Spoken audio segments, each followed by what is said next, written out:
Keep on the same page on Alternative Digital.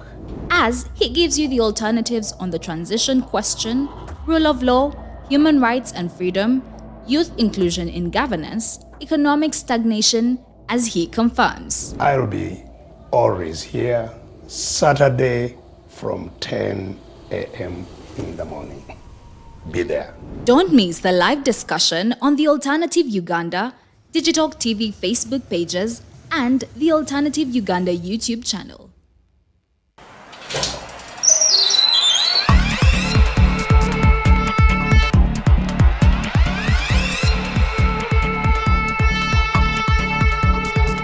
You have got to get up pretty early to go do something.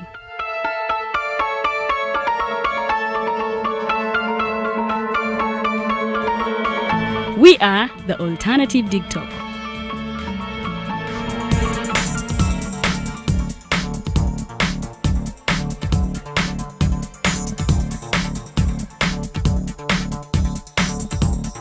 With our mobile studios, we are redefining TV presentation just as technology is setting the pace. We are blending our approach with fresh, perspectively designed breakfast show, The Mighty Drive, informative and entertainment show, exclusive and live interviews. President Museveni wadde juzi namulaba apima akawunga kilo 2 tasobola kalya nini bwaba alya kilo 5 oyannema okuliisa eggwanga ne bwe limundekera. Njagala kwebaza the Alternative Digital etuwadde kano ka Mighty Drive era n'abatuwuliriza bonna abali ku mikutu njagala basaba mugendo maaso n'okuwuliriza. All given to you just a click away on your phone, tablet, laptop and smart TVs as we are streaming live on our social media platforms, on the road and on the go. We are the Alternative Digital.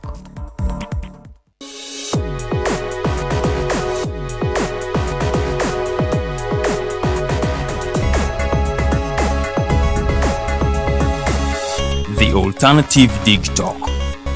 Real issues, real talk.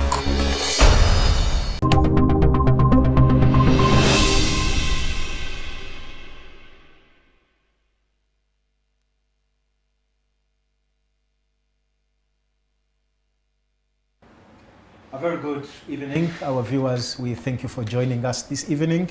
It's yet another edition of the Hotline Show. My name is Abdallah Tif, as always. Every Monday we're here looking at national issues and, of course, some other issues happening within the region.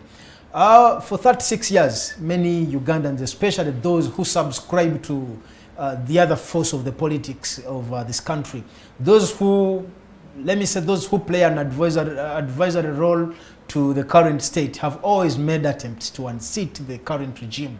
But such efforts seem to have not yielded anything for 36 years now, since 1986. We've seen a number of opposition figures coming in, people making attempts to, to unseat Mr. Museveni, but they have not been successful. Of course, we've had the undertones that elections have been rigged and all that. Even when there have been efforts to go to courts of law, still nothing much has really come out. And the biggest question is, what is not being done right? Well, my name is Abdallah Tif once again, and tonight we'll be delving into such a discussion to assess what can be really done to see that we experience that peaceful transfer of power in the history of our country. We all know that the 9 presidents we've had, well, when you go to those people who belong to the current regime, they will tell you we've had more than 9 candidates, because each time Mr. Museveni is voted or is put into office, they count it as another term for, so another president taking oath. But, well, we all know that Uganda has had 9 presidents, and we thought, many people thought, that maybe for only this time, things could change, and of course the country, witnesses a peaceful transfer of power from one president to another, or from one party to another, and that has remained dreams for so many young people, especially those who are not so much privileged to have witnessed the previous regimes. Well, in the studios, I have one of one of the strongest young ladies. She loves telling me this. She's the best export from Bunyoro. That means one of the things we have been able to import from Bunyoro to, I don't know whether to Central Uganda, Buganda, or as a country. I'm yet to understand that. This is she's an advocate, Kunihira Prosi. She's an advocate. Proscovia. Yes, she narrowly missed being a woman member of parliament for Chivali district. But yes, we are here with her. She's also one of the legal members of the legal team for Dr. Chiza Besigye. And we are privileged to have you, Council Proscovia Kunihira. Thank you, and I'm glad to be here today. Well, we are having you here for the very, very first time. I do not know why.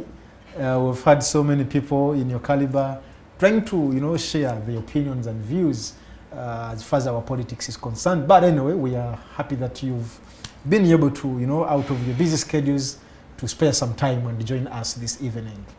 Well, the biggest question we are posing tonight is the question of transition. Of late, the discussion on transition has become so popular. When you go to different social media platforms, regardless of the Nsereko law, the COPA, is it COPA? Computer? The Computer Misuse Act. Comma.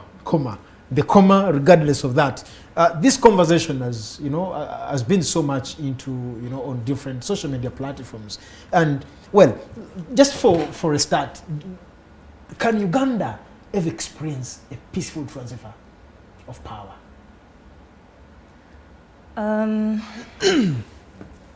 Good evening, viewers. The question you've posed to me is a critical one. Can Uganda ever have a... Or we should keep dreaming anyway. Is this something we should expect to see, or history should repeat itself? It depends on various factors. It's not something that you just come up one day and dream about. It depends on what is happening in the country, because a transition is a process. It's not something that you just come up with and said, we are transiting today. It's that a process. That Museveni is handing over yes, to your president. Exactly. Or to you even. Yeah, to me, possibly. Any other person. But it's not something that you just come up with one day and be like, oh, we need a transition. Because that is something that is being talked about now everywhere. But it's a process. Okay. When you're transiting, it's not that you just wake up and say, maybe the opposition will just get up one day and say, we want a transition. It has to be something that is acceptable between both parties. The current regime, they want to be the person that is going to be leaving office, and those who want to join.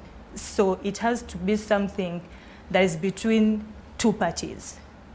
So if it's something that is one-sided, then it's not something that you can say will happen. Okay. So it has to be a two-side thing.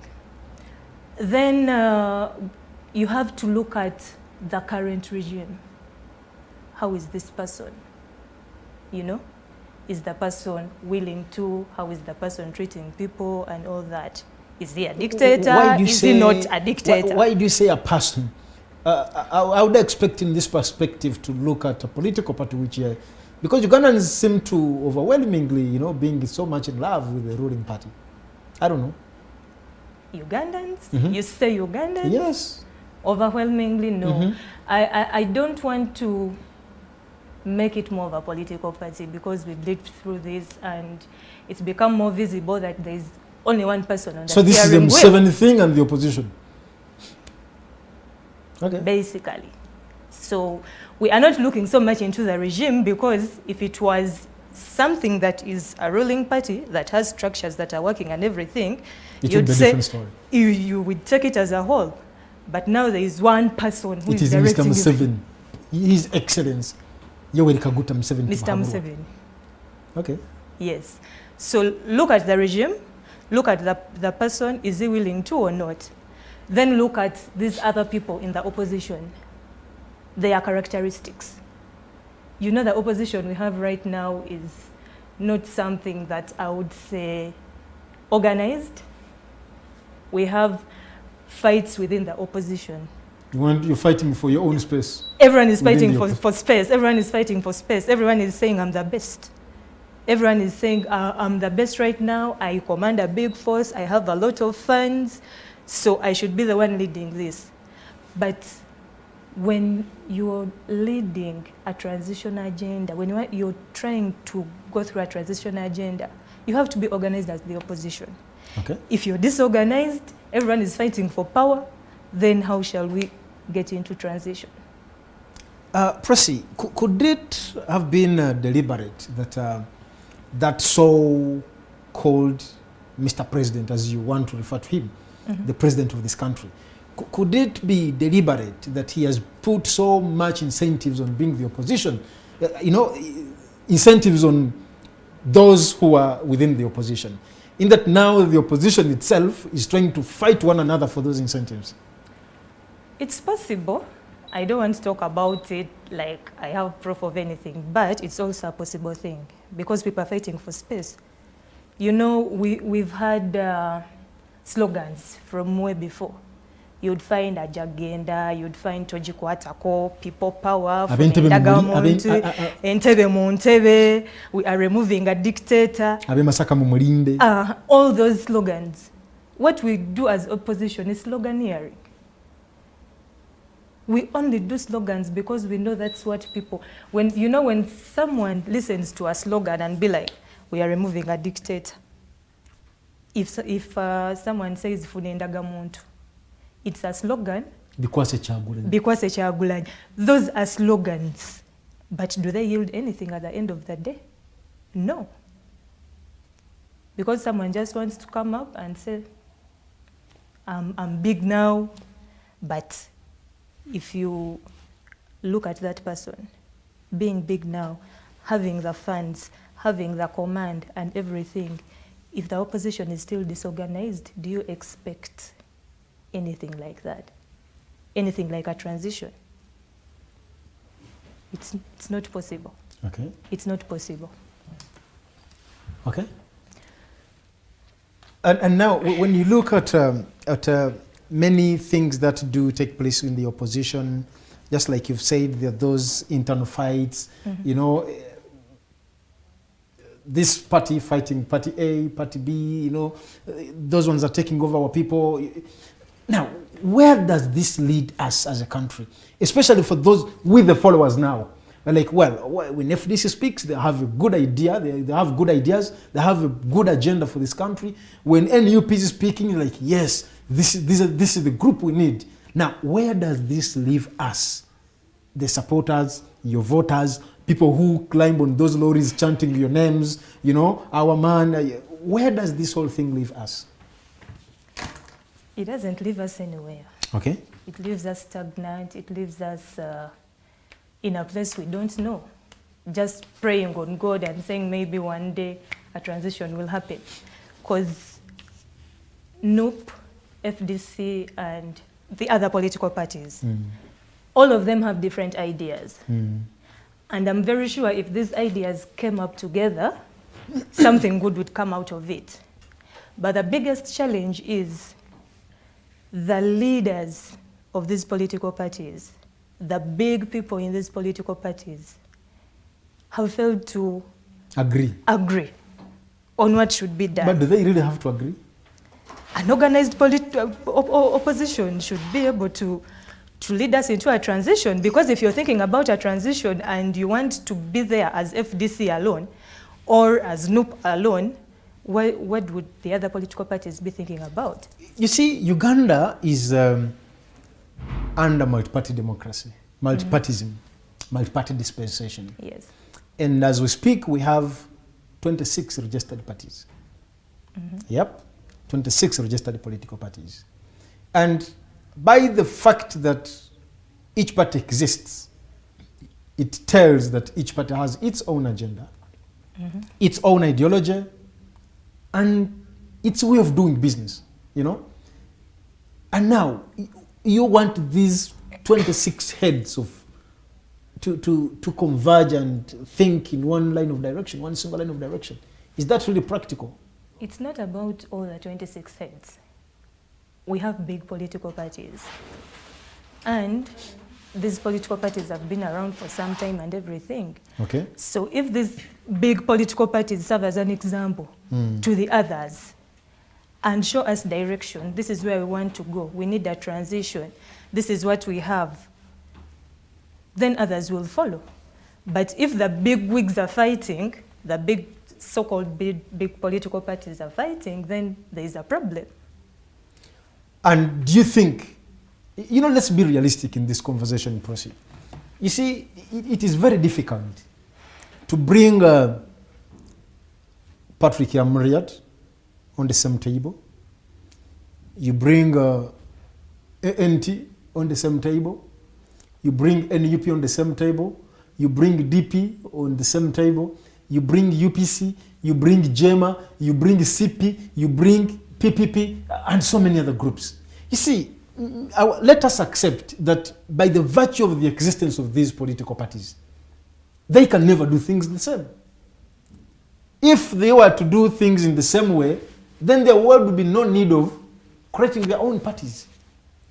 Or you're telling me that we should go for alliances of convenience, the way we saw Mr. Museveni's Popular Resistance Army joining up with, was it UFF, to form the NRM. NRA. And now we have the PFT. Now the PFT itself is, you see, these are loose coalitions. Most of the coalitions we have, they are loose coalitions. Unlike in Kenya, where these coalitions have a legal framework, and you even have to register your provisions in the articles, the sections of whatever you've chosen to put, including in your agreements, and then you register them with the Register of Political Parties. That's how it's done in Kenya. Yes. Only if you're telling me that we should go that way. In that when I am choosing to join PFT, is it PFT? Yeah, it's yes, PFT. we know. Now, if I am joining PFT, if we take power, me I belong to the activist party, what is my share? That's how it's done in Kenya. It's not about...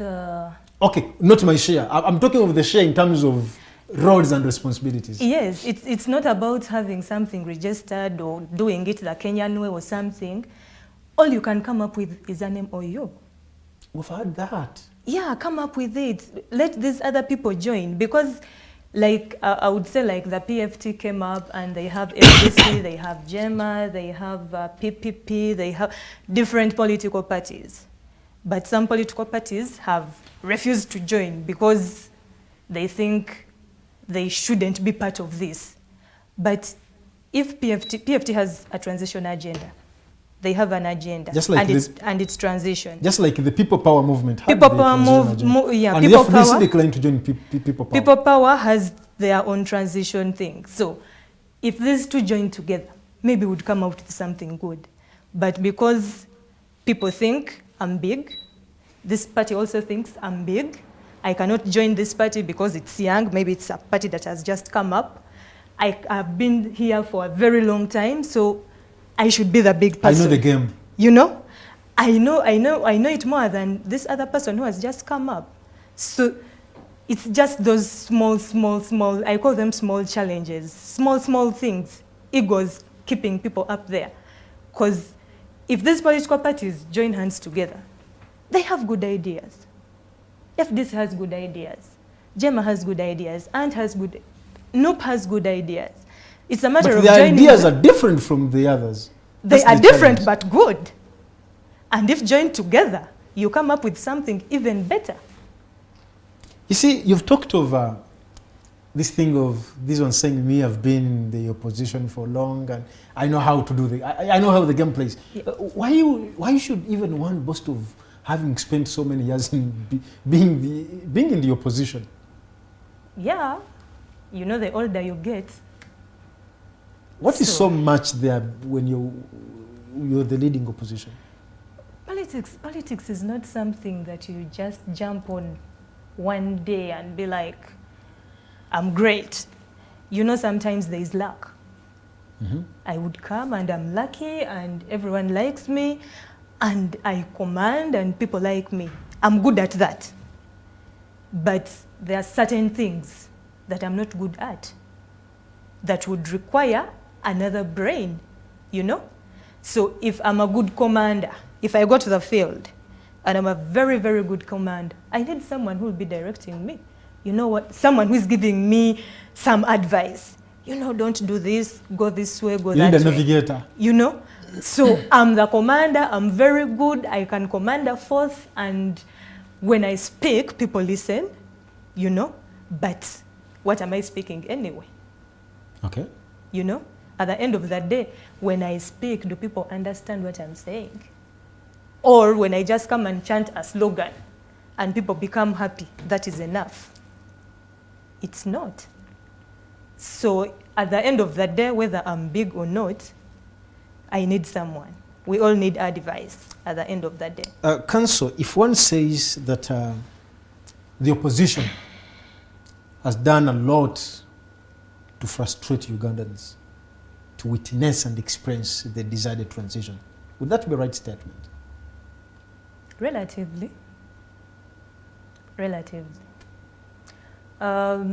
Of course, there are some things the opposition has done to keep us this way, but at the end of the day, they are being frustrated by the regime, you know?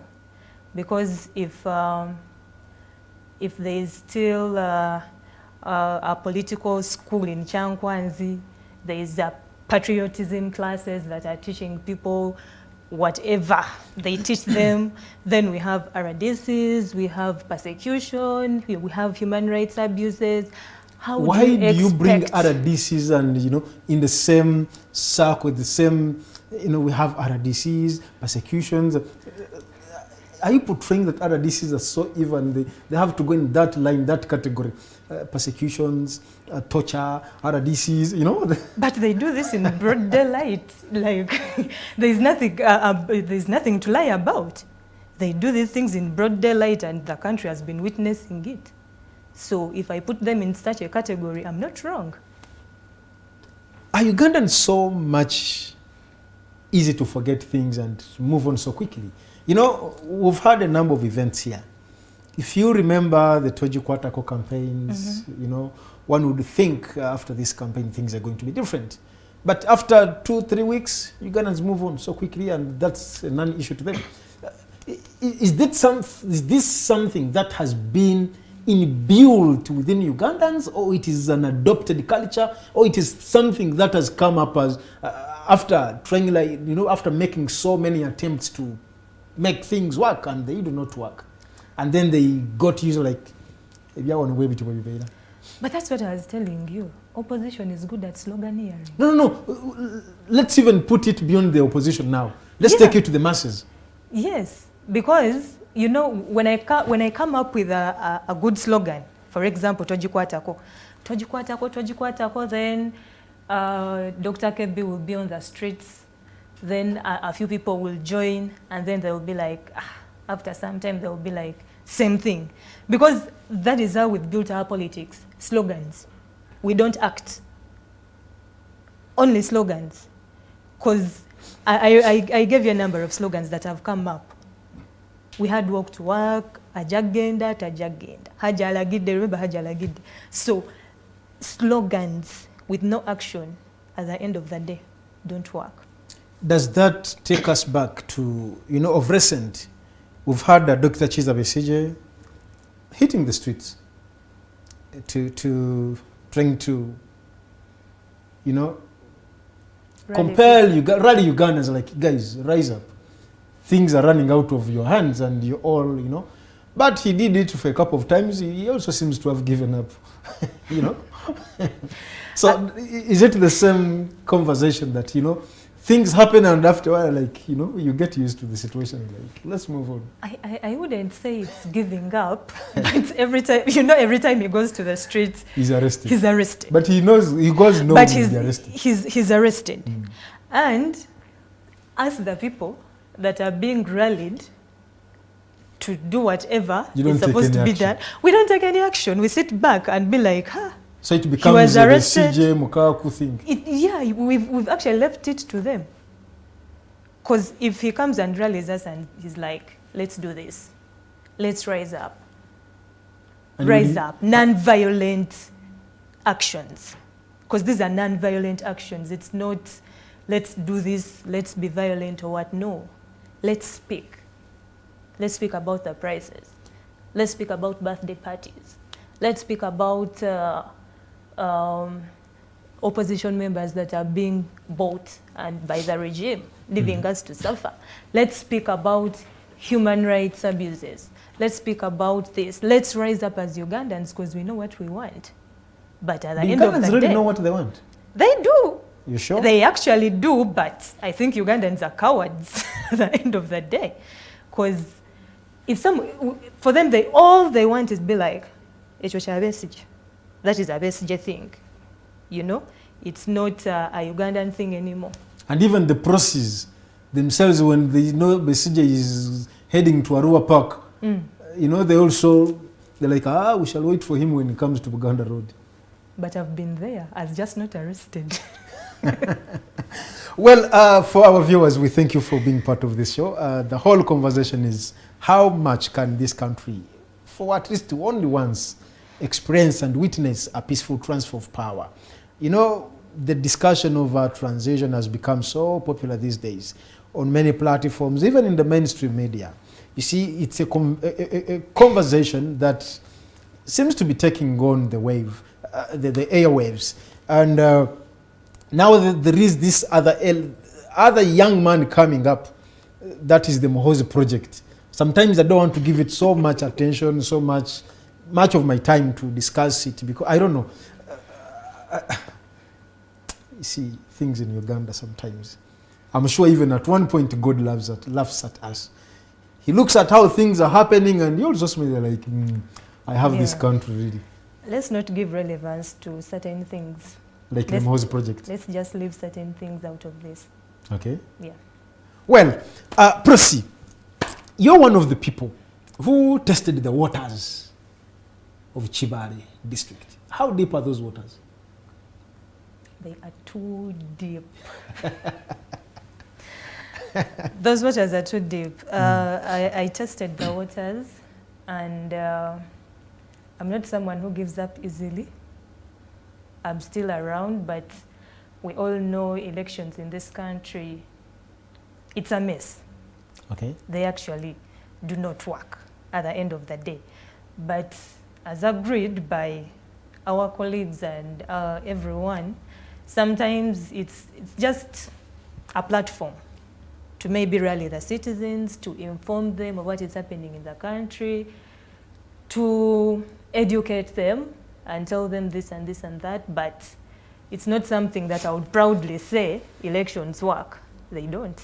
But as the opposition, when you win a few slots, you celebrate. We see you jubilating like, yes. Even when you go to court and you win the case, like, yes, we thank the court for, you know, dispensing justice in such a way. But when you lose the court and the entire system becomes bad. Because it's a miracle. It's a miracle. So you celebrate a miracle? Yes, we are celebrating miracles.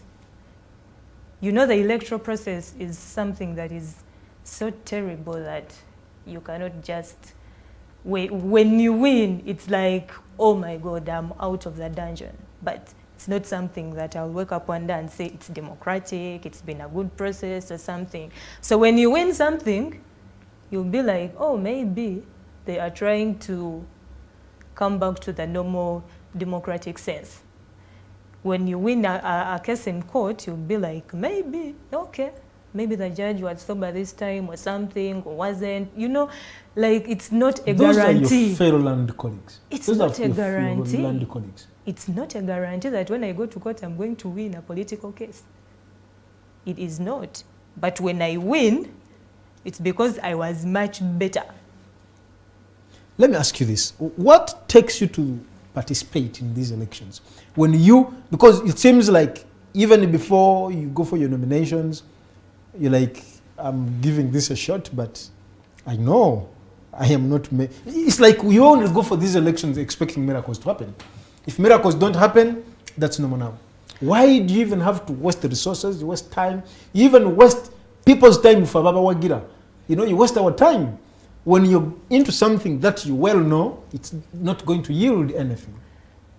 It's not about yielding. It's not about winning. The reason we go for elections, as I told you, is in most cases we are rallying the citizens. We are informing them. You're awakening them. Awakening them, you know? It's not all about winning. Are they awakenable anyway? They are to an extent. Okay. It's a process. It's not a one-day thing.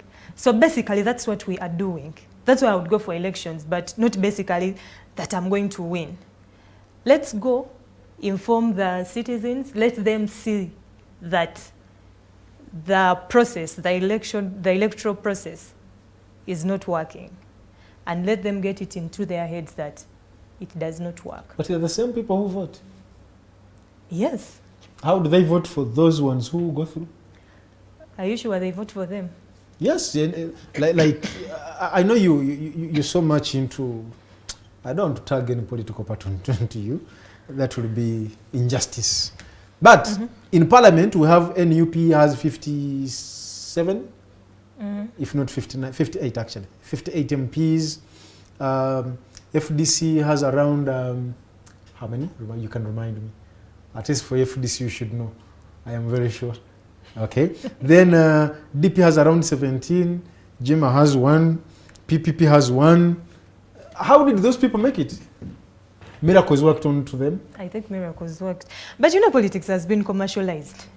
At the end of the day, the person with the bigger bag, you know, Takes the day. takes the day, and they are always, they call them chikutia, sacks of money around. So it's been commercialized. And you know, most of the people in opposition don't have that capacity. For us, it's our word against money.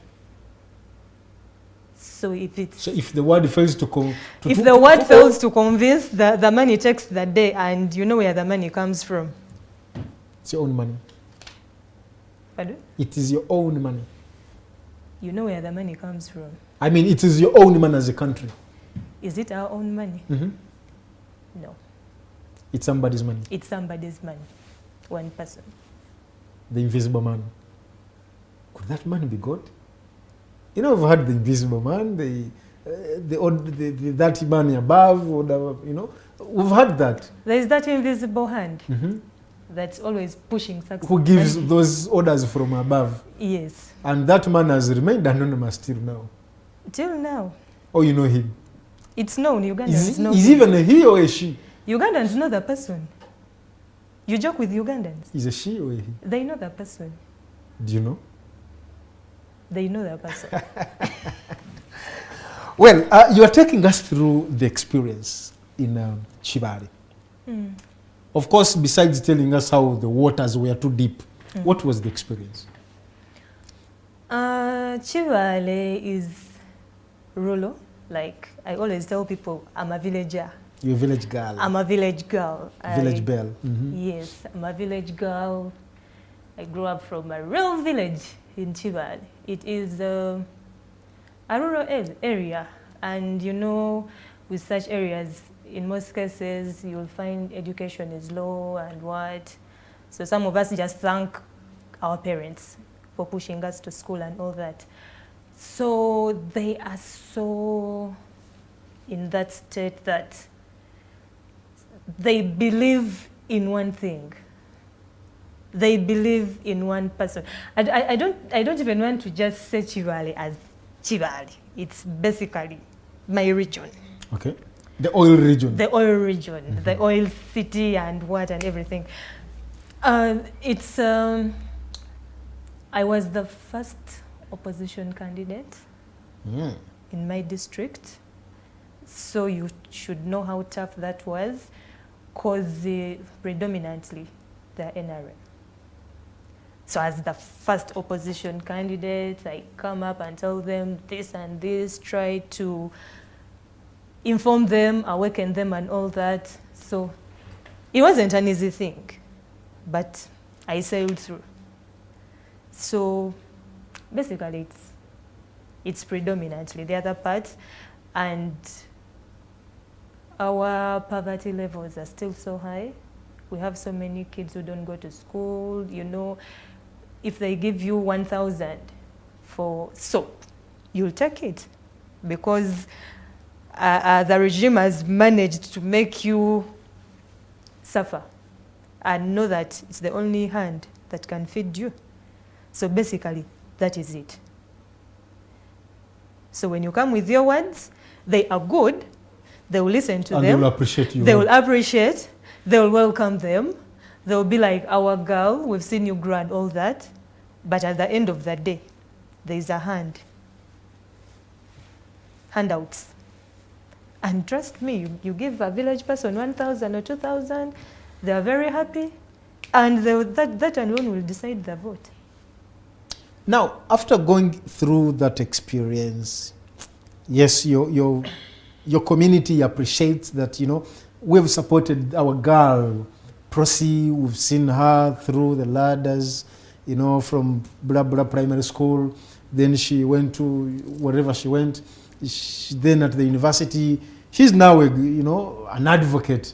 And so when they see their own coming back, I think that would be good news to them. Like, yes, maybe Prosi is an inspiration to these other young girls here. Maybe we should support her. Why do they have to always think so differently that they even forget their own children who would be inspired by the Prosi who went through the same struggle the way their children are doing and is now back to serve their community? I'll talk about my district. We have big wigs. We have big people in our district. You have small gods there. Yes, I always call them small gods, and I never apologize for it. I always tell them these are small gods. We have them in our district, and in most cases they decide. They decide who wins and who doesn't win. And for you to win, in most cases, you have to be on their side. But I'm a young girl. Why would I be siding with old people who are regime apologists, you know?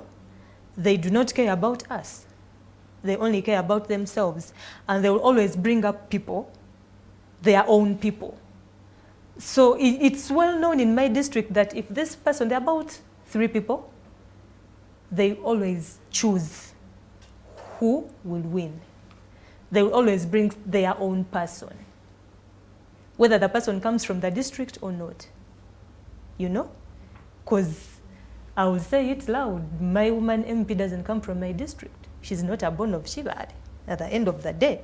But because she had backup, she had her own people, those people who ruled the district. And she has a constitutional protection. Yeah, she has a constitutional protection. That is okay. But she has these other regime people who are always around her. You know, they brought her, they said she'll win and all that. And it happened. You know, they decide for the district at the end of the day. And people will listen to them because they get money from somewhere and bring it and pour it into the people. So that is how it is for my district. And people have gotten used to it, by the way. Now, they'll be like, if someone is not supporting you, you're wasting time. And it's true. Now, do you have plans of dismantling that status quo? Either you or as a community?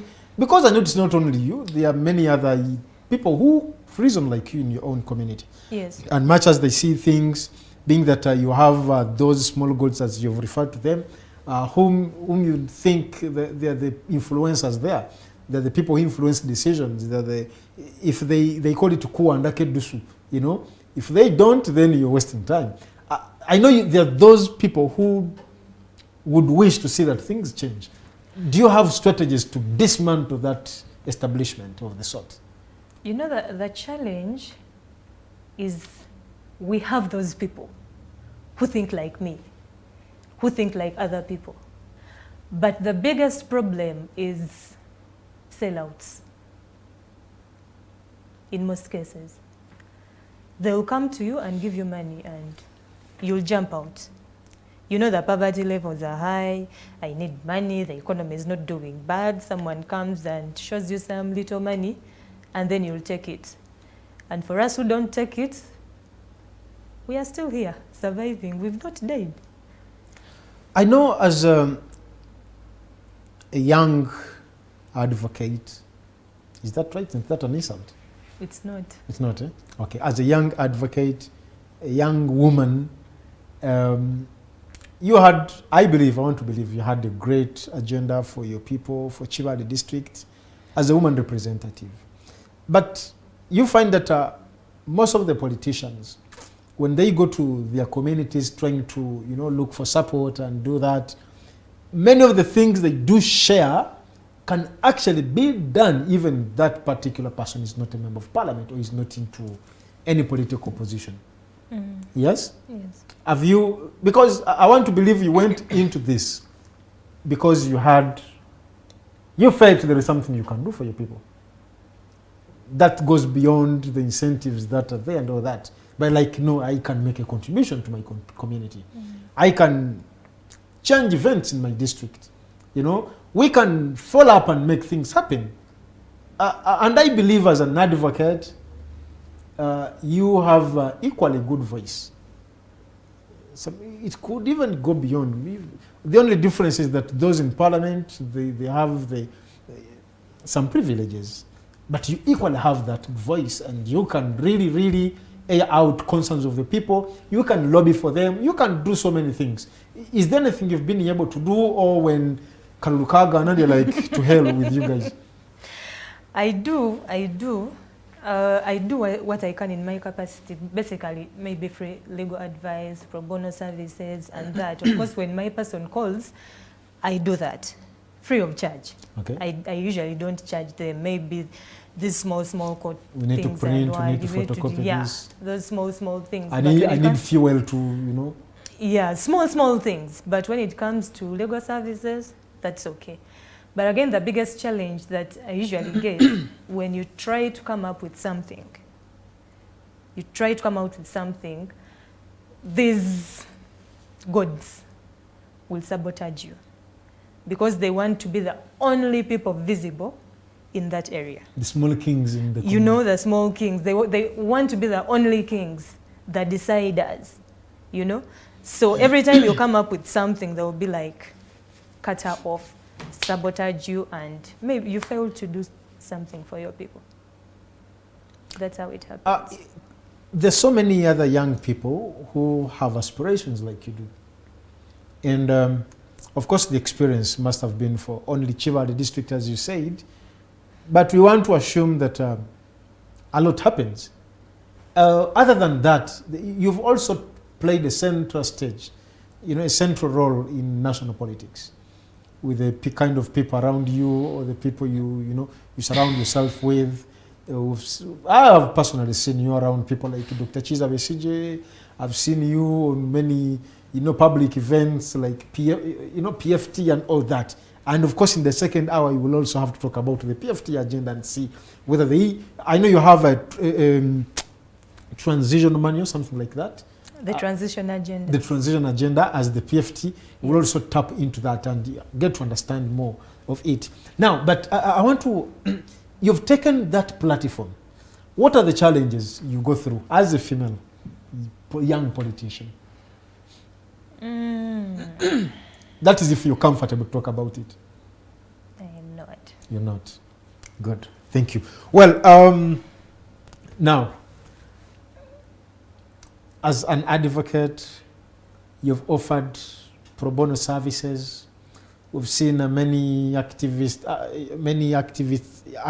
yes, falling into the hands of the security personnel, on whatever charges. And such things have come up. And we have not been able to spot you into this direct activism, like we need this. You told me you've been part of those. Is it Prices Must Fall? How is that campaign called? Bana Uganda, muzukuke tuegatte. Muzukuke tuegatte, turumbe, twetase. I've not seen you so actively being part of that. I have.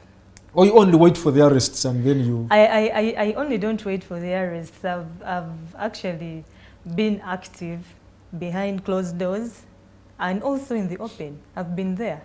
Okay. Maybe your cameras didn't capture me. but I've been there. Next time we go, Jeremiah, make sure you zoom your cameras and You look for me. you look for her. Well, for our viewers, I know there are many comments coming through, and I need to check on some of the issues coming, the comments coming, and of course in the second hour, I will also be opening up studio lines for those who would wish to, you know, to be part of the discussion. Comments. Okay, I think people are just appreciating you here for, you know, yes, let the comments flow. I will be able to read them. And of course, Prosi Kunhira, he's at our disposal tonight. We need to, as a young person, we know they also have a country they aspire. There is a Uganda they want to see. But the biggest question remains, how are we getting there? You know, we all have dreams. It's like when we are growing up, like, I want to be like this. Many of us wanted to become lawyers. Along the way, like, I think I should do this, you know. Then you find some, you know, these things happen. I am very sure maybe you could also have had another dream somehow, somewhere. Like maybe I need to be this, or I know, I don't know. But along the way, you find things not working out as you thought they would be. And the transition agenda is a broader discussion. And when you look at each political grouping, they seem to be having a different agenda. One time I had Major General Mugisha Muntu here, and someone was asking that, why don't you join the way you've been saying? You fight together with one voice, and like, no. Actually, they were asking him why the ANT did not join the PFT. So he was like, no, let each person make their own contribution, their own lens. You know, if the PFT believes in this, let them do that. If we believe in dialogues, let's do that. And now that whole thing, there is something you had recorded here. You talked about engaging the ruling regime, the regime actually. It's not even the regime. You said the president, Mr. Museveni, as you want to call him. He said there is need for this discussion to engage the two parties. I'm trying to recollect the words you used. Like, we need the two parties together. And I had recorded dialogue, meaning that in such a conversation, when we have to interest all parties into this common, you know, the discussion of transition, it means all parties must be interested in that conversation. And the question I wanted to ask is that, is this a conversation you can interest Mr. Museveni in to discuss the transition? You know, when I was talking about transition, I told you to look at, you have to look at the regime you're dealing with, you know? You know, is it a dictatorship regime? Is it something, is it a different regime? Is it a regime that can agree to have a conversation? Because at the end of the day, how are you going to have a transitional government without the other party? It's not possible. Okay. You know? Because at the end of the day, we will have a transitional government, you'll have a transitional president, you'll have to agree that the transition takes this kind of years. You have to agree that maybe the president will not participate in the elections that will come out of the transitional government. So, if this other party is not engaged, how then will you have a transition? I think we are trying to mix up things here. We are talking of a transition. We're also talking of peaceful transfer of power. Yes? No. I want us to draw a distinction here. Yes, one can lead to the other. One can lead to the other. But again, one can happen without the other. The peaceful. The peaceful. Yes. You know, the transition, you see in production, you see that money is, the money you're seeing there is good in that area. In production, there is what they call transition, that element that takes you to another, you know, something is just, it's a temporary, I don't know how to call element. Something It's comes a in. temporary process Yes, just to to take you to something lead better. you there, and then it Exactly. disappears. Yes. Now that is the transition. That is the transition. And now there is also the peaceful. This peaceful thing has been tried for 36 years. It has failed. Tried through. Yes, you've tried it as the opposition, 36 years. From 1986, you want to overthrow the regime, and the regime is like, we are as strong as anything you can ever imagine. You know? So that is now you thought, and like taking the PRA direction and the UFF to have the NRA, you're like, no, let's try it through the ballot. Yeah. And that is now the peaceful way. And now the peaceful way has failed. So you now bring in the discussion over a transition. But before we get to the transitional discussion, we've had narratives of dialogues and all that. Is this something Ugandans should give our attention and ears?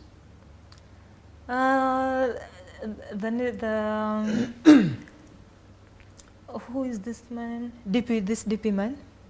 He said he had a dialogue. No, Yes, but Mao. Yeah. He said he had a dialogue and all that, but where has it led us? The man is now rubbing shoulders It's with. too early. Are you sure? I heard him lamenting a few days back that, no, I gave him the document, but he didn't read page 11 and 12, and that is where They appended the signatures. that is not even appending signatures. That is where the main thing was. The main content. The main content. So the main content came on the 11th page. Exactly. Okay. So if you're entering into a dialogue and the main content is at the last page, and then you expect, and then after a few days or a few weeks, you come and tell us, you know what, he didn't read that page, but he had started reading. When he reached the 10th page, he stopped, or maybe somewhere in the middle. He didn't read that part, so I also don't know. But that wasn't a dialogue. That was more of a cooperation, of an agreement. Whatever work it together. was, maybe an MOU or what, we expected something better out of it. Because the way he was talking about it, it was like something good was going to come out. But again, the same person comes back to us and tells us that, you know what, he didn't read this page. And this Who didn't read? This page had the content. Who says that the other one didn't read? Is it Mao or the one who was supposed to read? Mao says the other one didn't read. And how did he know that the other one didn't read that page? He doesn't see action. Maybe, I don't know.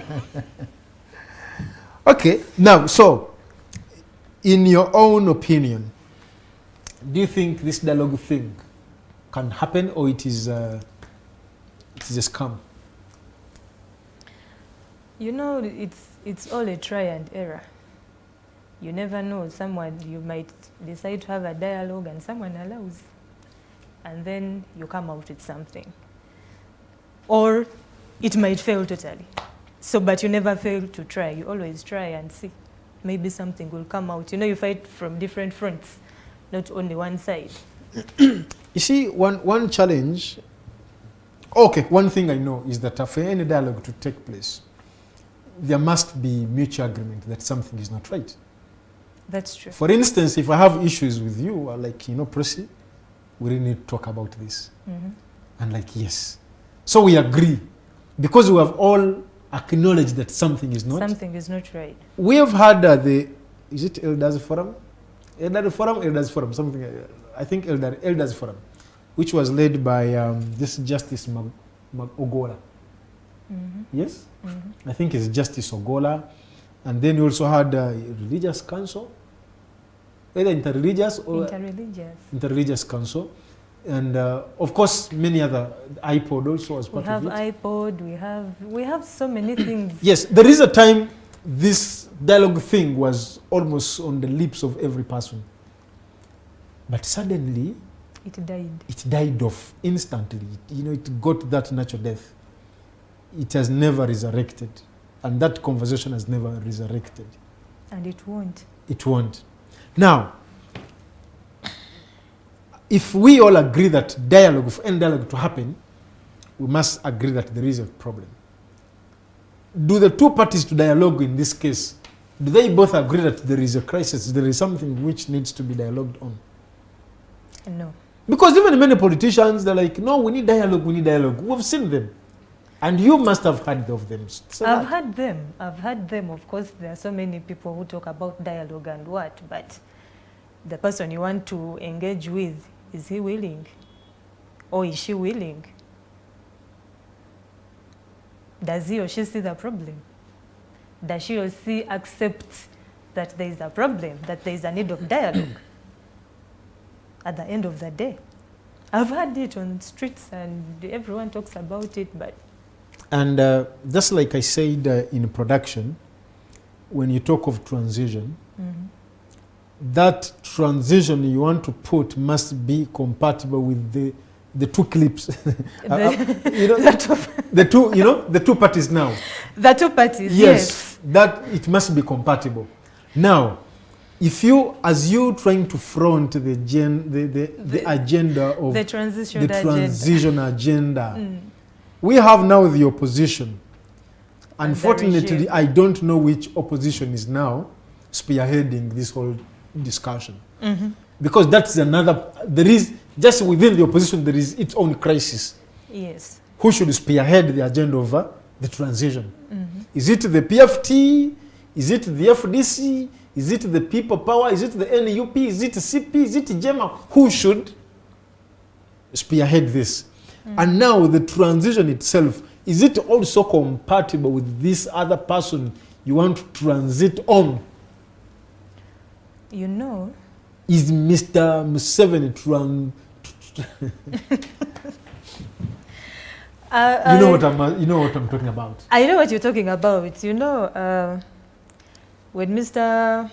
Museveni says, let's talk, you know, maybe let's have a dialogue with the opposition and all that. The opposition should be able to say, if we are coming to you, we are coming this way. And it should be one force. If we are coming to you, we are coming as a transition. We are going to talk about transition. Let's talk about that. Let's not talk about these other things. Let's talk about how do you peacefully or democratically or whatever hand over power, you know? Let's not talk about other issues. When you call me to dialogue, I'll come with, okay, let's dialogue, but this is it. Well, thank you so much, Prosi Kunhira, the only sellable expert from Bunyoro. The whole conversation is on transition. How can Uganda transit from what we are having today to something different? And I think of course, we need to go for a very short break. But of course, when we return, we shall have to continue with this same conversation. And in the conversation, we'll also delve into the PFT transition agenda to see whether that agenda really meets the current times of, current demands of the times. And two, given the experience from other countries, in most cases, the transition agendas, they have had the military. Yes? If you go to Chad, what happened there? There was the military. If you go to Sudan, I'm talking about Sudan, the real Sudan, there's the military. And if you go to Mali, there was, you find that you see that the military has been so central in these transitions.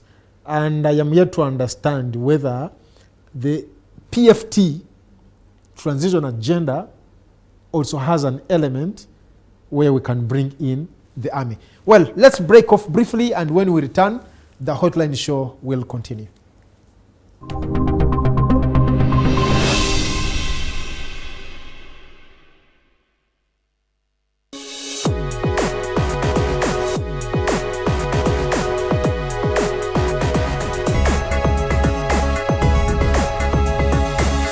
The Alternative Dig Talk. Real issues, real talk. Fellow citizens, following the sequence of events, Uganda seems to be at political crossroads.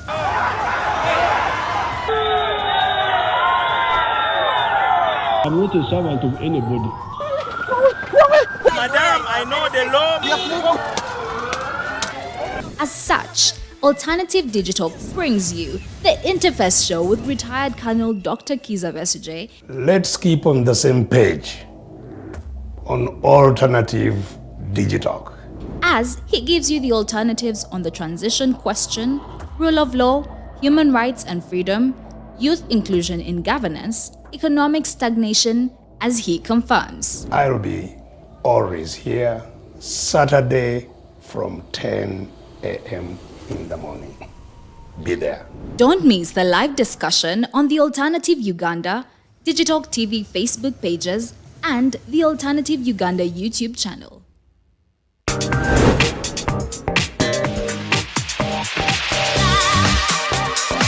Hello, beautiful people. You're welcome to the Snap Talk with your girl Teddy Tenjo every Saturday, right from 6 to 7. It is your responsibility. Omwana wo kubeera mu nyumba nga teyasuze bweru mbo bamubanja rent.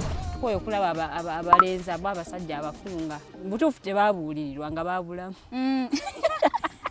Towerabira nti tuli wano ku the Alternative Digital. Mukwano gwange gwali topic kiri wandiyagadde twogereko. Is it about family? You can take your time, look for a job, stabilize, men will come. Men will always be there. You will get the men. Bonna goyagala musajja yina goyagala ojja mufuna.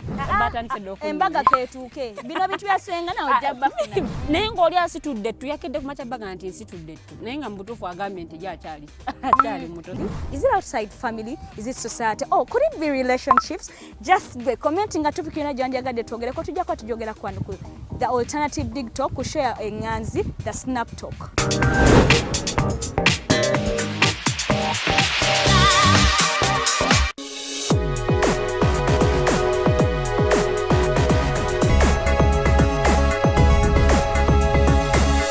The Alternative Digital. Real issues, real talk.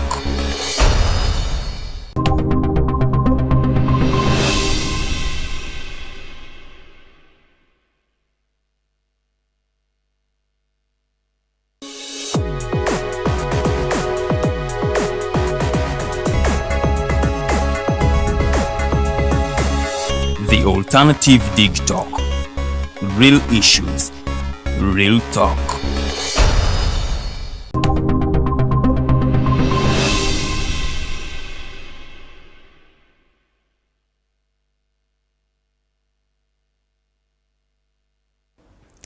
Welcome back from that short break, and of course the hotline show will have to continue. My name is Abdallah Latif again, and of course the discussion is on transition. How do we transit from the 36 years rule to a new group taking over leadership? This sounds like a very complex question for even the opposition itself to answer. Not even Ugandans, do they have an idea on how this can happen? We have kept on lamenting, and of course even in the Bible we have the book of Lamentations, but again we have the book of Acts. And the biggest question is, when are we transiting ourselves from the book of Lamentations to the book of Acts? So that also remains a question for the process and their counterparts within the struggle to see that the political status quo changes. And before we went for the break, the legal brain on this conversation, this show tonight, subscribes strongly to the PFT agenda. Strongly. Strong words. Wow, that is the People's Front. Is it? People's Front. For transition. People's Front for Transition. What is within that PFT agenda for the transition agenda? The PFT looks at simple things. Okay. The PFT looks at simple things. The transition agenda is very elaborate, but I'll just talk about a few things. What the PFT has been in so many talks, maybe demonstrations and all that, peaceful demonstrations. When I say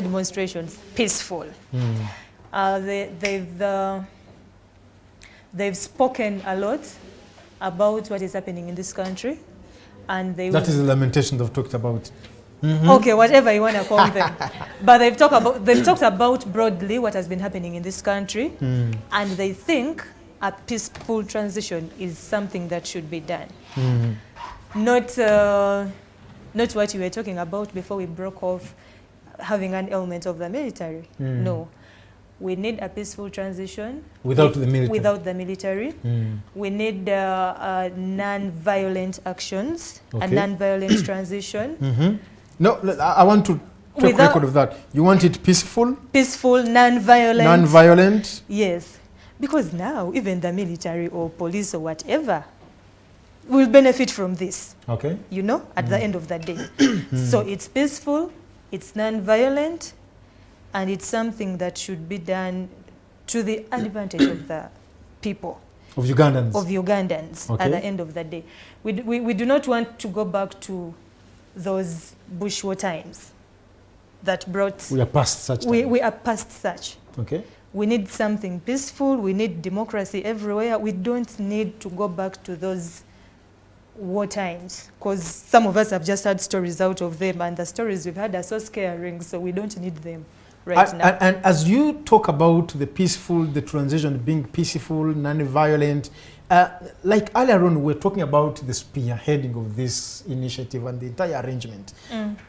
Is this PFT transition agenda, is it inclusive of all the political actors, or it is a preserve and privilege to only the few who could be in good books with that small group? I want to refer to it as a small group. It shouldn't necessarily be a small group. PFT is welcoming to all political parties, and even before it became the PFT, they reached out to different political parties in this country. Okay, we've come up with this. This is what we've come up with. We go to ANT, we go to NOP, we go to JEMA, we go to PPP, you know. It reached out to all different political parties. So it's not an only PFT or small group thing. So all political parties are welcome to join in and maybe bring also better ideas that will further the transition, because different political parties are also talking about the transition, right? Well, thank you so much, Councillor Prossy. Just like I told you earlier on, today I am becoming a lawyer. By the time I leave this show, I should be able to represent someone in court, because with the two people I am seated with, they should be able to transfer some of their legal knowledge to me. Well, I have also been joined by Mr. Keya Jeremiah Mwonge. I'm sorry, Mwanje. He is a Lord Councillor representing the people of Kasubi, and at the same time, he is the legal secretary to the Election Management Committee of the National Unity Platform. You're most welcome, Bwana Mwanje. Thank you, and thank you for hosting me. I would like to salute our viewers. I'm sorry I was rushing from Buama. The jam is horrible. I had to fail to make it on time, but all the same, better late than never. Indeed. Well, thank you so much. And Mr. Mwanje is a lawyer, and so is the best-selling expert from Bunyoro. Now, the whole conversation here, Bwana Mwanje, it's about transition.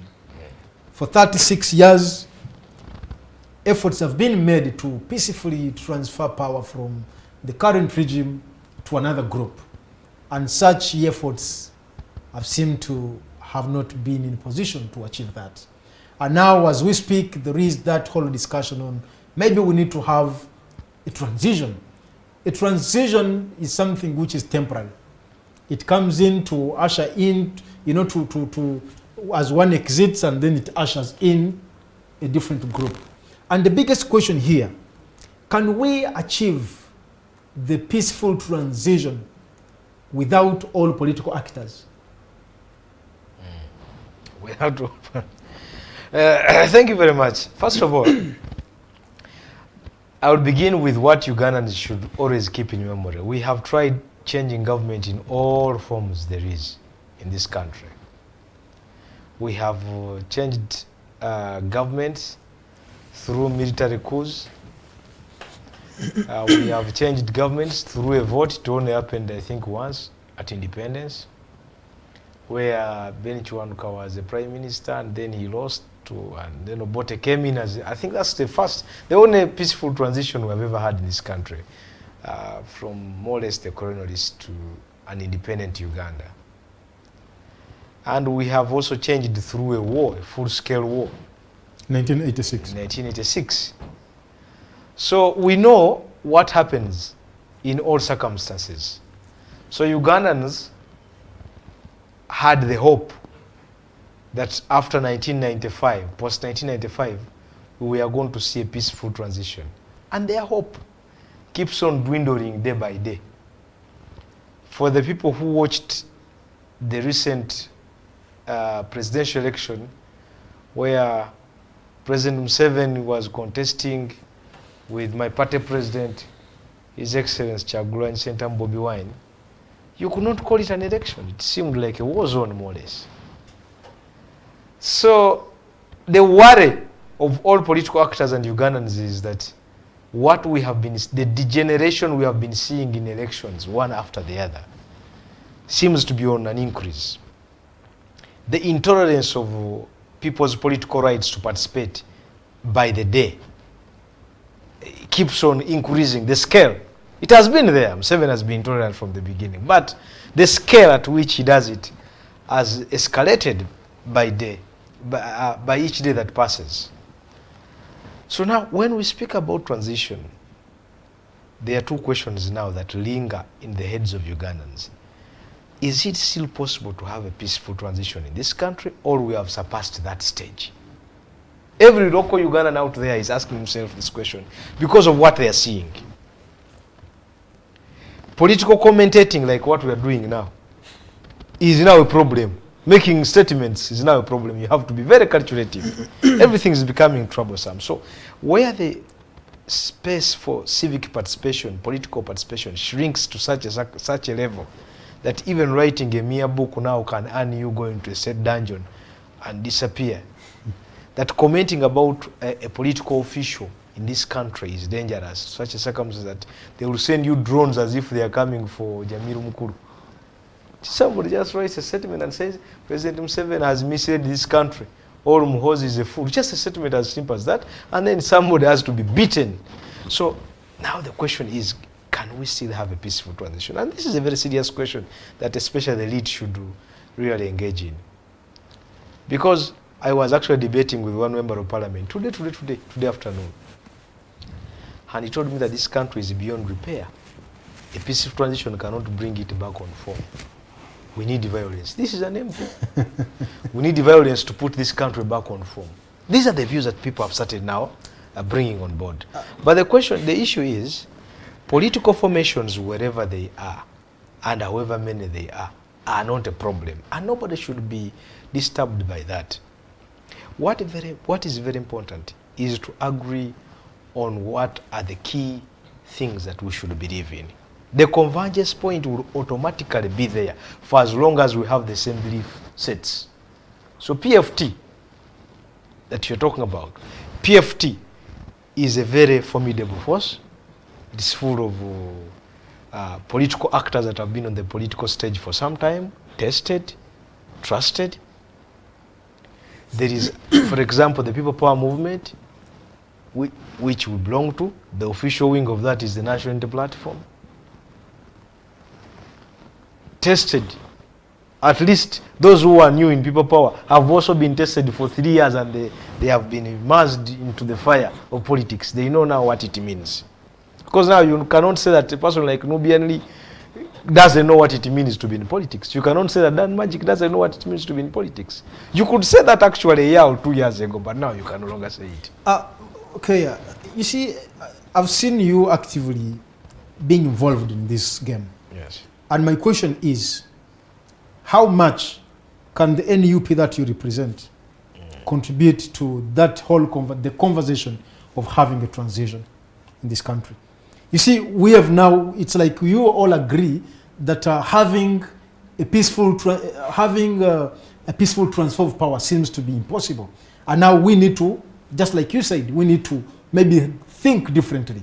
And now there is that talk on having a transition, something temporary to take us through and then lead us into something else. And is this something you can contribute to as the National Unity Platform, or it doesn't cross through your lines of discussion? It does. We are working for transition. All the democracy-seeking forces, especially on the opposition, are working. We are doing so many things. You can speak about so many things, but when you summarize them all, they come into one thing. We want a transition. We want our children to see a new Uganda under new leadership and better leadership. And the National Unity Platform, on a daily basis, everything we work on is towards that. When, even within this shrinking space of political participation, when we fail on one front, we start a new front. On a daily basis, we bring in a new format of opposing this government and bringing about change. Now, another question before I come back to Council Prosi. Can that be achieved, the transition you're talking about? Now, I want to believe the NUP has its own transition agenda, the PFT has its own transition agenda. Can each of you achieve this when you're all at loggerheads with each other? Let's have this in a very honest way. No, there is nothing like a PFT transition agenda or people power transition agenda. There is one transition agenda, which is for Ugandans. You see, sometimes we leaders deceive ourselves that we are wiser than the people we lead. This is not the case. The Ugandans set the stage for us. There is something they want. And whenever a leader does not identify with that, in Uganda they call it kudibya. Bakasukebali, they throw you out of the window. So the reason why PFT can call for a press conference and you find all Ugandans watching it is because they believe that PFT believes in the transition agenda they believe in. The reason why you see that People Power can call for an activity and the Ugandans follow up and you find them on the roads discussing it, it's because they believe that People Power believes in the transition agenda they believe in. So we are not at loggerheads. We are not driving in different paths. The point is that there is always a convergence point for political forces to come together. That's the question I was Now, that convergence point is what we are working towards as all political formations. And we shall reach there. There are so many efforts that are ongoing right now that you may not notice that are working towards that. We believe, now we have come to the conclusion that we all believe in the same set of ideas. And all those ideas are summarized into one thing, transition. So where do we sit and how do we agree that we walk this direction but we are moving in the same direction at the same time? Thank you so much, Jeremiah. Press is smiling. I know she has something to put, something burning her. Well, Jeremiah says, much as you all doing whatever you're doing, they're doing whatever. At the end of it all, Ugandans have the big agenda for this country. And so for Ugandans, they'll run behind that particular group which has an agenda that translates into what they believe in. And now in this point... Ugandans believe in PFT as they believe in People Power. What Ugandans are asking us to do is to simply stop working in silos, bring the forces together. That's all. They believe that both forces, all forces, are for the same purpose. And like I'm saying, there are so many efforts around that. Yes, Prosi.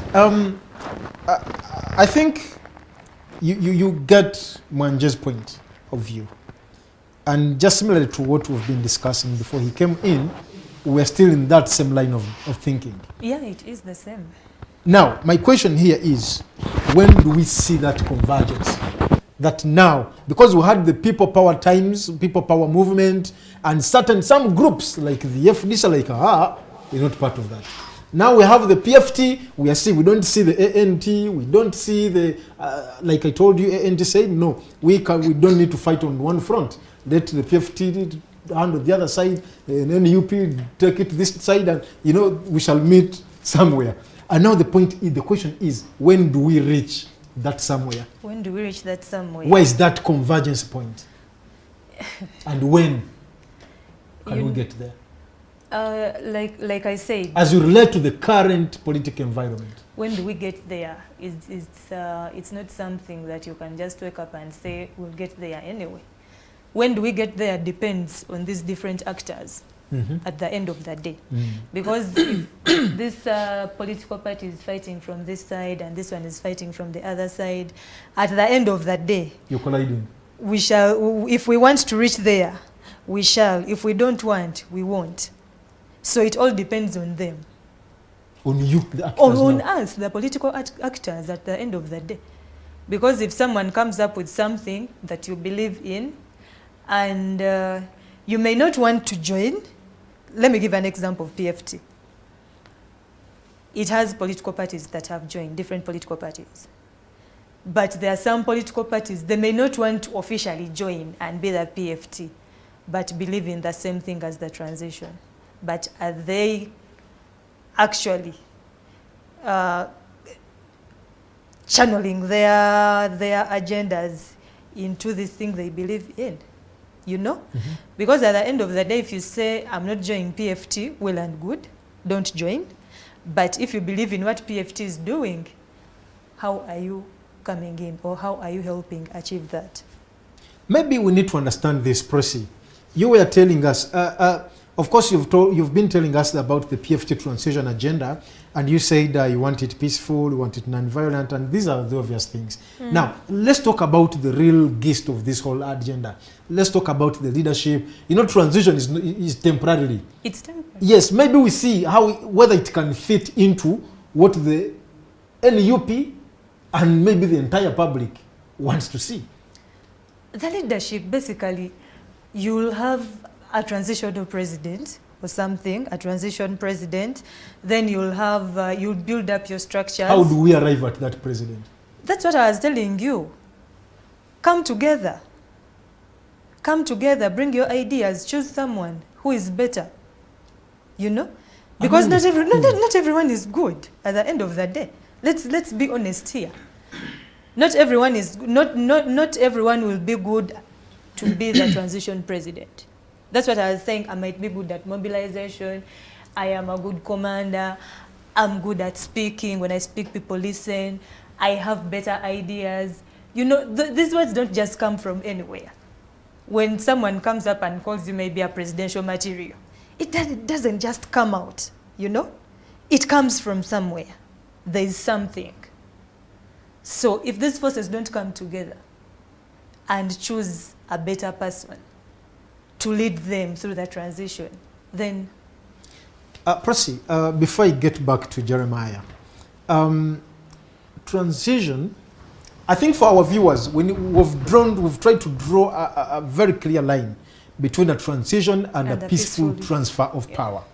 Peaceful transfer of power is through these obvious, you know, means. After every 5 years, we go into polls and do that, and then if one wins, he peacefully hands over.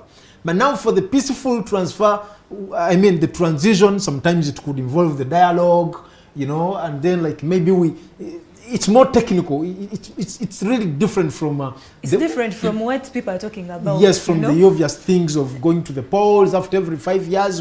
Because we can do this time and again. It has been done since, and nothing so serious has really come out of this. Now, what I need to know, in your agenda as the PFT, I'm trying to create, because you guys are afraid to create a convergence point. Maybe we could have a convergence point here.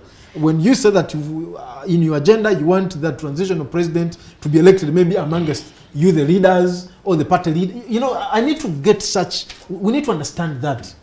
Where do these leaders come? Because when you say all people should come, are you calling the party leaders? Are you calling political actors?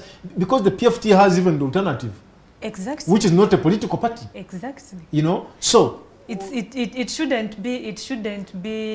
It has CSOs. Only political parties. Yes. So how do we arrive at a president? Come as a group. Let's say the opposition. Okay, now the opposition. Then civil society. You know. Then independent persons. Let's dialogue. Let's have.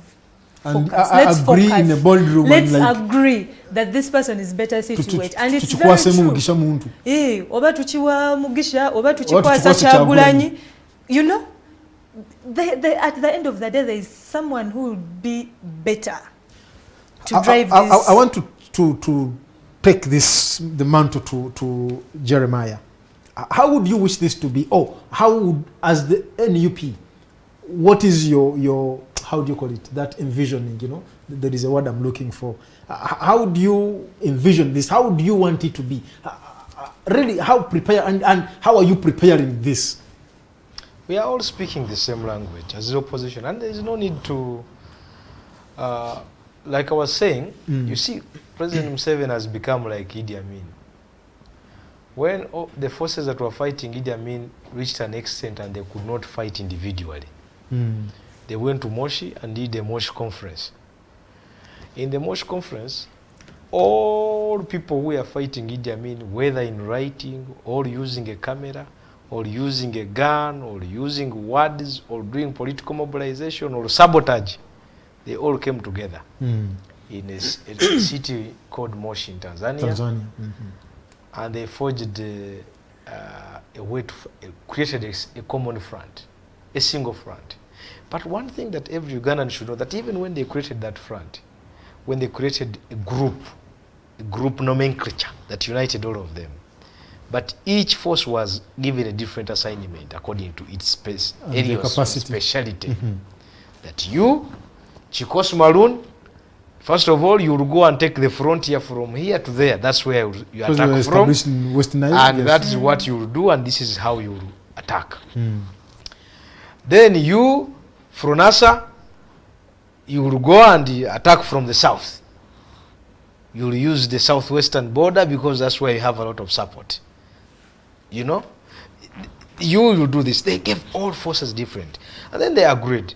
When we get there, we are going to have a unity government of a sort. And this unity government is going to be led by this person because of this reason. Everything had a reason.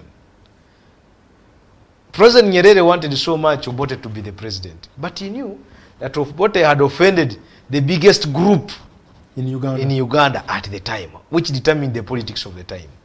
And so his chances shrink. So he said Obote cannot lead us. He will go and we shall be seen as an enemy force from the beginning by the people who were holding the power and who were in the center of things at the time.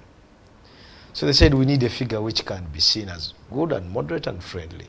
And that's how a person who had not been in politics more or less, Professor Yusuf Chironde, became a president. Of course, there are so many things that happened, including the egos of the leaders, and many things that failed the entire transition. But that was supposed to provide a transition. And that transition was supposed to run up to 1980 elections, where the country was supposed to vote a president. Now, one thing they didn't know is that it was so quick to have an election. They would have given it some time. Tony Blair has written a book on the problem of forcing democracy. Tony Blair has said, you cannot go to South Sudan, where people have known fighting for the last 50 years as a form of government. And subject them to an election. And then you want them to learn about democracy in one day and create an election.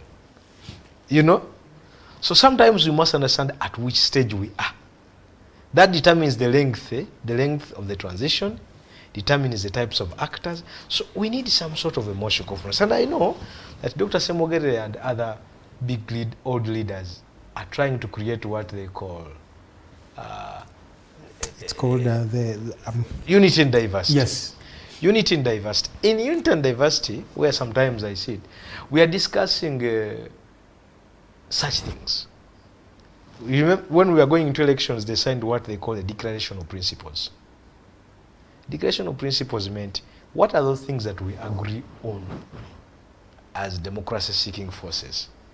Then all of them agreed. We agreed that we need to get these changes in constitution. We need this. We need this. We need this. We need this. We need this. So they listed what they agree on, and they signed. We were heading into an election, and all forces were signing and saying, if, for example, you went into government, please remember these declaration of principles that we have signed. Now, that was a very good beginning. And now from that stage, now you go into the details. This was a declaration of principles. Now we go into the kind of reform we need. When we agree on That's the kind the of time reforms, they came up with the youth agenda. Yes. Youth manifesto. It was the youth manifesto. Now you agree on this. When you agree on the kind of reform you need, then you get a leader for the reform, a transitional president. One of the things that we all agree on is that this country where it is, it will need a transition president. It will need a transitional government. That's one factor we all agree on. How we arrive there is a question, is what she's saying. That the forces must sit. There is no revolution without leadership. Those that have identified themselves all have had the chance to be identified by the people as leaders. Dr. Besigye has been winning elections in this country, only that he has been rigged by the system. But he has been winning elections in this country. So all those Ugandans that have already shown that they support Dr. Besigye. Bobi Wine won an election last time and was rigged. All these Ugandans, they have already identified you as a leader. We have all been identified as leaders in our small capacities.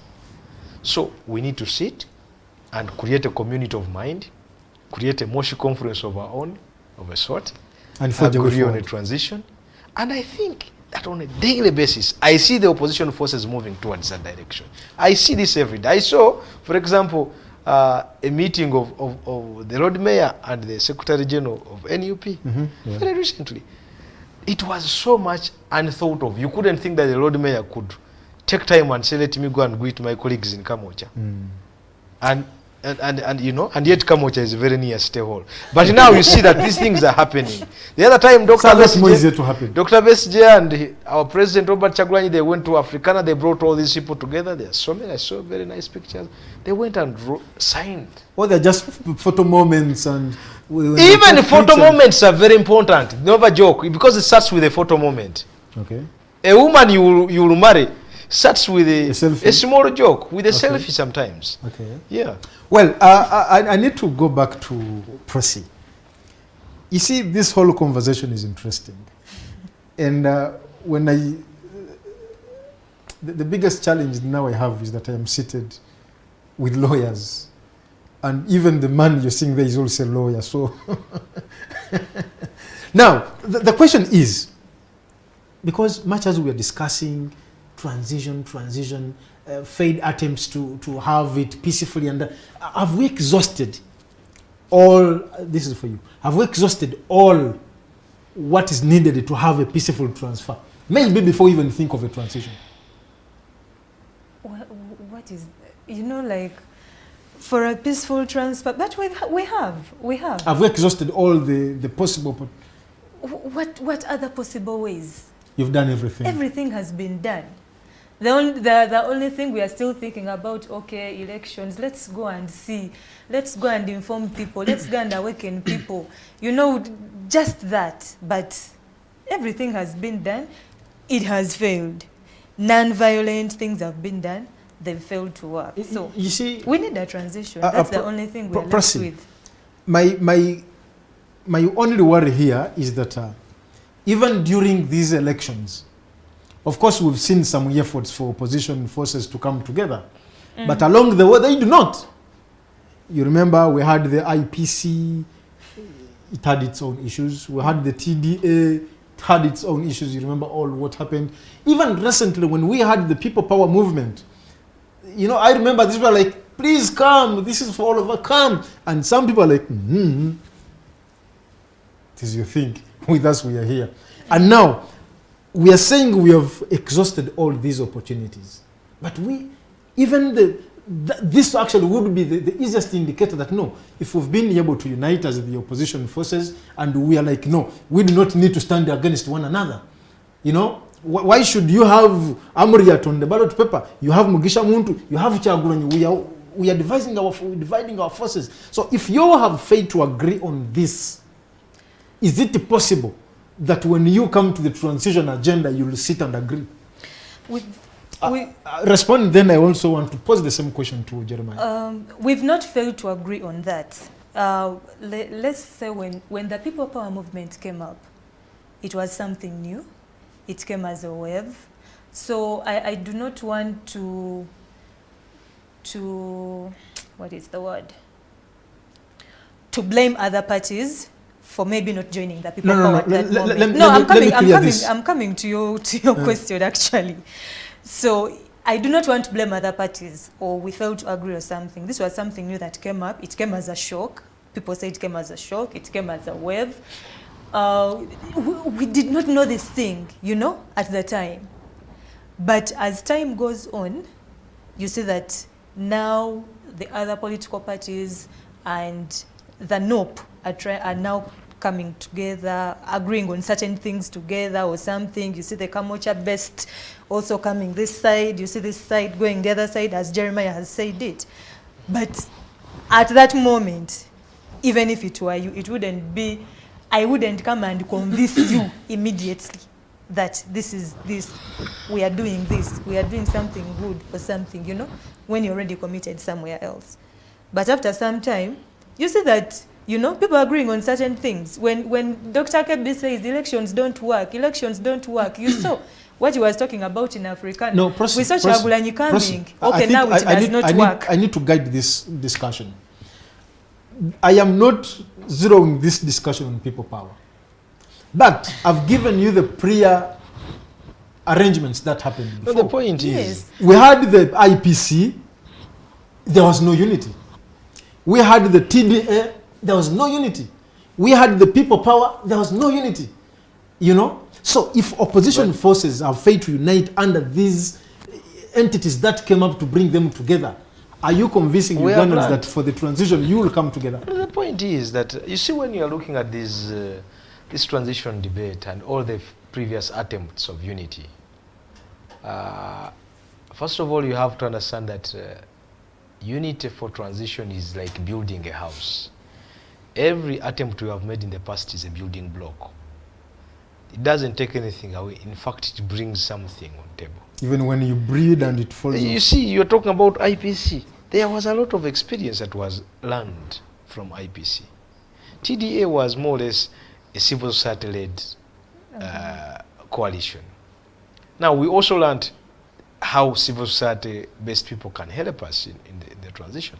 And you can see that when PFT was formed, civil society was not left behind. Because now we have understood the roles of the players in civil society. And we have identified understanding players. So everything that has happened is not, that it has not taken away, it has added to this house of ours that we are building. But one thing you should know, that looking at the experiences of elsewhere in Africa, where such things have happened, where transitions of this nature have happened, there is a time when these forces are doing individual activities, and it happens. How long did it take all the forces in South Africa to unite under one agenda? They were doing different things at different levels, but when the time comes, the forces come together actually and overcome. So I think that as a country we are moving towards there, and Ugandans should not lose hope. In fact, they should be more hopeful. In the past, some players thought that when they are told certain things, they were lies. Now everybody has tested Museveni in his one way or the other. We have tested this government, everybody has had a bite of what this government is. People have tried different formations. Everybody has tried something. And now we have come to the understanding that we need to come together as a group and move towards one direction. So the past experiences have been a great lesson to the opposition. Okay. A great lesson. Every experience, however much it aborted or it didn't work. For example, this thing of fronting different candidates. How would you tell somebody that has never appeared on a ballot paper that is you're wasting time? Somebody has to maybe step on that ballot paper and see how useless it is to spend resources walking to this country campaigning when somebody has already fixed the results 3 months before the election or even a year before the election. You know? Now everybody has come to this realization, and I think that this is the time when forces have to sit, when every player understands. Some of the things that failed the transition is that there were players who were so much in the past. For example, in 1996 there was also a coalition in the opposition between Dr. Paul Kawanga Semogere, purportedly UPC, and several other players. But this is UPC and DP had their historical enmity from the 1980 elections, so from the 1966 crossing. But these were forces that are purportedly coming together. Now, we have completely post-1995 formations. And this is a very big difference. Post-1995 formations are thinking differently. Even the players in those post-1995 formations, majority of them, the old players have worn out. The players are completely new. So the mindset is different. We made a very beautiful constitution, we have lived it, and we have seen it being torn apart in our lifetime. When we are all looking, we can all narrate how this constitution has been torn apart from the day it was made in October 1995. We can all tell. We all can tell. Everybody has a tale of this constitutional failure. So the mindset is a little bit different, and I am telling you that we are moving. We are at a point in time where we are very close to coming together and causing transition as the opposition. Well, for our viewers, the whole conversation is on transition. In the studios, I have got Prosi Kunihira. She's an advocate and a former woman member of parliament candidate in Kibale district. Is it Kibale, Chibale? Kibale. Kibale. Wow. And then I also have the Lord Councillor representing Kasubi, and of course he's the legal secretary to the election management committee of the National Unity Platform. And we are looking at how much can the political actors contribute to the transition agenda. The biggest question here again is that just like earlier on said, for any transition to happen, there must be some sort of dialogue. And the two parties, the different actors must agree that yes, there is need for this. Just like he gave us a good background of what took place in Moshi, and different actors sat and they agreed on something. Now, this is for you, Mr. Mwanje. Looking at the current regime, is it something we can, or you can interest them to such a discussion? Which regime? The regime, the Ugandan regime. Well, they have recently earned PhDs in understanding a transition differently. What the NRM is thinking of, because you see, in politics, in political science, when governments stay long, there are certain things they become. Now, a democracy becomes an autocracy. You see? Now, and sometimes it degenerates from autocracy to things like theocracy. And a theocracy is a state, like there's a president in West Africa who claims to be a god, who even says he has medicine for healing AIDS. Is that beer? Is it beer? So sometimes it becomes a theocracy. If it doesn't become a theocracy, then it becomes a kleptocracy. Now, a kleptocracy is ruled by plunder, thuggery. Every state enterprise is stolen. Every state resource you see, you steal. Then you steal. The first generation of people who are in government steal. After they have stolen, they are satisfied. Now they start thinking about their children also stealing on their own. They're preparing thuggery for their new generation. Like you can see Museveni store and his people, the Kaindotafiris and all that. When they got done, then a new breed of the Frank Tumwebazes, the Muhozis, you know them. They came and also now did thuggery. Now they are a little bit getting comfortable. They are breeding a new NRM breed of thuggery also. So they have become a kleptocracy. Now when a government becomes a kleptocracy, like the one of Mobutu Sese Seko in Congo, the standard world example of a kleptocracy. So this Museveni regime has become a kleptocracy. Now when it becomes a kleptocracy, like I've said, the kleptocracy is ruled by plunder, stealing public resources beyond limit. The understanding of a transition is who will protect what we have stolen. Who will protect what we have stolen? Who will keep us steering? So if you bring in the transitional discussion, they have to think in that line. Yes, that's why you are saying they are saying oh Muhoozi. They actually think of a succession. It is a succession for them. If it's not Muhoozi, then it is who is the in-law of the president, Rwabogo. You can see the people in the picture for their succession, because for them it's about who will keep our route into our hands, who will stop us from getting indicted in the ICC, who will stop us from, going to court and losing all this money we have earned illegally. That's what they're thinking about. So how can you bring such a person on the table? Mm-hmm. How can you mix doves and crows? How can you mix a person who is thinking like that with a person who is thinking about constitutionalism, democracy, restoration of term limits? So you totally have different lines of thinking. But can we really exclude them from this discussion? Very honestly. The only challenge is that you are worried of adding snake poison to milk because you think that the milk will equally, get spoiled. Unless in the Catholic Church there is what they call clemens. People walk into that box, what is it called? Confession box. Unless there is a confession process in politics and somebody enters it and, goes through that kind of cleansing. There is this gentleman, I think actually he passed on, I think last year or the other year, from Ghana, Jerry Rawlings. Yes.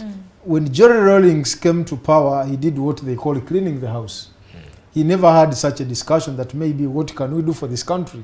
He did what he called cleaning the house, and I am trying to imagine if we had another Jerry Rawlings here, who comes into and now we have the Kajiji, we have let's clean the house, So can we totally exclude these gentlemen with whatever titles you give them, whatever description you give them, from the conversation of when it comes to planning the next Uganda? If they get the mindset of Uganda, they shouldn't be excluded. But at the time, they're not thinking about Uganda. That's the challenge. It is very troublesome. Just imagine if you brought us on this, if you brought a homeless person, a hungry person here to discuss this kind of debate. He will not, the struggles he's going through and the struggles we are going through will be different. The man will want food. So the moment he will sit here, he will start saying, you give me food, you give me food. He will not want to hear the kind of discussion we are having. So when you are having, people can only sit and discuss transition if they have what they call a community of minds. That the target is the same and that target is Uganda getting better. But as long as the person is thinking about how to keep his root, the discussion becomes so hard. Only those in NRM who come to that realization of it must be Uganda can sit on that table. But those who are still in preserving their root, there's no way. The discussion will be driving in a different direction. You see why Moshi was very different. Let me tell you why Moshi was very possible. Everybody in Moshi was a poor man. They had been in political leadership and whatever, but even Obote himself never had anything. Even Obote himself. So it was easy for them to have a convergence. The convergence was about going to liberate the country. Museveni was poor. If Moshi was today and Museveni was seated in that meeting, he would fail it. Proceed. It's like you agreeing that yes, the opposition, you can do the lamentation the way it is in the Bible. We lament, Lamentations, Book of Lamentation. Now, when you move to the chapter of Acts, here we have issues. So, the truth is, that group, however much you're so uncomfortable with them, they are Ugandans, they have a stake in this country. But now the point, the biggest equation, how do we bring them to think the way you guys think, in that you have the same aspiration for this country? Yes, they have what they need to protect, the cares, the process you do not have. So you can offer yourself at whatever point for the good of this country. And your line of thinking is totally different from the group you want to unseat. How are you convincing them that they should give you audience in this whole agenda of the transition? I don't know. You know, if my memory serves me right, I think Mr. Museveni has talked about a dialogue, right? if my memory He serves talks me about right. the iPod dialogue where they sit and have some coffee. Okay, he talks about dialogue in whatever way he talks about it. But that's what I told you earlier, that if Mr. Museveni calls maybe opposition or anyone for dialogue, go there and tell him this is what we shall dialogue about. This is for the whole of Uganda, not for just one person. That's it. That's how you'll sell your transition agenda. Go to him thinking about transition. Don't think about. But there these is a other platform things. that is the iPod. Actually, they are trying to renew their working relationship memorandum of understanding. They're trying to renew it, but the NUP has declined to be part of it. And the FDC. And the FDC. And well, I think this would be a platform. So Museveni is left with his wives, UPC and DP. So isn't this another platform where Museveni can listen to you and understand the transition agenda you have, and maybe you sell him the But idea. one of his wives in the iPod, DP, you saw what Ma was saying. He was busy boasting, saying he was discussing with transition with Museveni. And Museveni came he up was saying crashing that that. you people are wrong, we should join me in discussing transition. Museveni said, I never discuss transition with you. I can never discuss transition with you. Exactly. So, but he's telling a member of iPod, and so that shows you that iPod cannot do that. Can't do anything. As we get out of this place, I need to have Any platform that is Museveni-led, any platform that is Museveni-led cannot discuss transition. Okay, I want to. We need Because to move out Museveni of wants here. succession, not transition. Not transition. Now, what is the way forward? I want to start with Kaya, and as you also give me your closing shot, because we need to. Way forward is very. I think we are already in the way forward as the opposition. We have lived the Museveni time. We have seen how he has degenerated our country. We have seen how he has disappointed. For those who worked with him at the beginning, like Dr. Besigye, General Muntu and others, and the Kazoras and everybody, they have seen how disappointing a very bright man became. When Makere, Ivan Okuda wrote a very interesting article about Andrew Mwenda. And he said, Andrew Mwenda, how money turned a reverend journalist into a vulgar propagandist. That was the title. So everybody has seen how Museveni has turned from a reverend political liberator into a vulgar dictator. So now what remains of us is to, and we have tested him in our different capacities. Everybody who is on the opposition has tasted the pain of Mr. Museveni one way or the other. She has participated in an election. She has tested the illegalities, the And impunity. says the waters were extremely deep. In an election. I have tested. I was in NUP.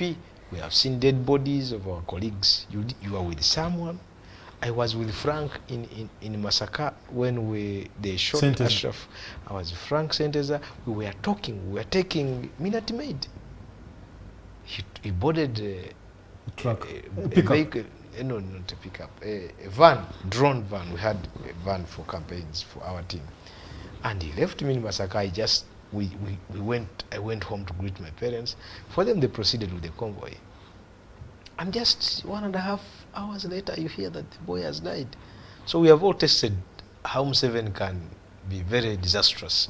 So now what remains is to rally our people into a common platform. And then we see how we can cause transition in this country. That's all that is remaining. And the opposition forces are moving towards there. Thank you so much. I want to thank you and wish our viewers a very good night. Thank you so much. And I also want to have a closing part from Bunyero's export. I love that.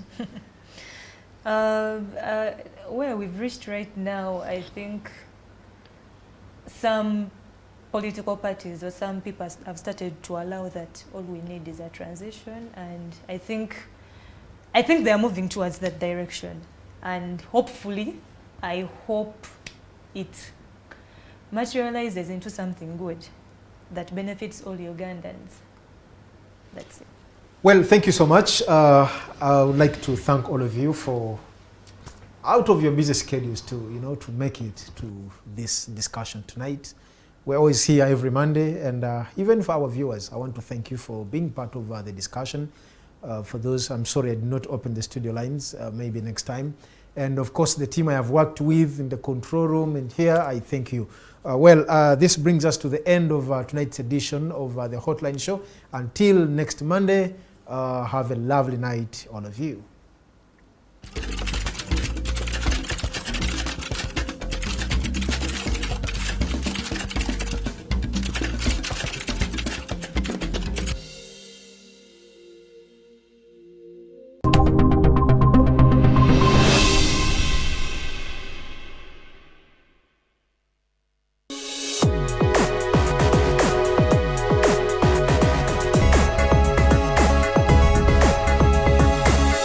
The Alternative Dig Talk. Real issues, real talk.